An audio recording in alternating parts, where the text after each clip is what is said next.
Bago pa tayo mag-away-away, nakikita nyo ba yan si IC, member ng Sex Bomb Girls? Kasama niya po dito si Sunshine Garcia. Post po yan sa account mismo ni Sunshine. Ayan o, okay po sila. Kaya yung ibang fans dyan, manahimik na. So, okay naman po sila. Tatlo sila dyan ha. So, nakikita nyo naman. Parang nagkita sila sa isang event sa post po yan ni Sunshine Garcia. Tapos, nagkausap konti at nag-selfie. So, ayan, trending na trending to. Ayan, nakikita nyo. Zoom nyo konti.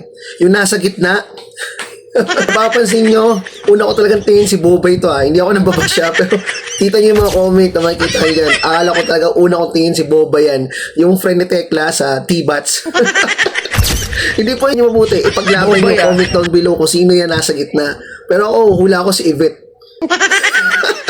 Akala ko talaga yun si Bobay yan So, bago pa kayo mag-away-away, okay po yung Sex Bomb Girls yan. Si IZ, nagpa-picture sila kasi kung di sila okay, di ba? So nakikita nyo naman, may sarili po tayong desisyon sa mga kanya-kanyang buhay, kaya po hindi na nakakapunta si IZ sa reunion concert ng Sex Bomb. So intindihan lang natin kasi naiintindihan siya ng ibang mga member niya. Hindi lang iba, lahat pala ng member ng Sex Bomb, even si Rochelle, no, yung mismong leader.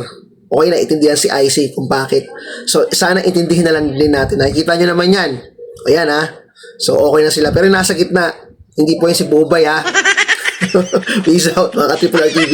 At thank you sa lahat ng mga followers. Peace out.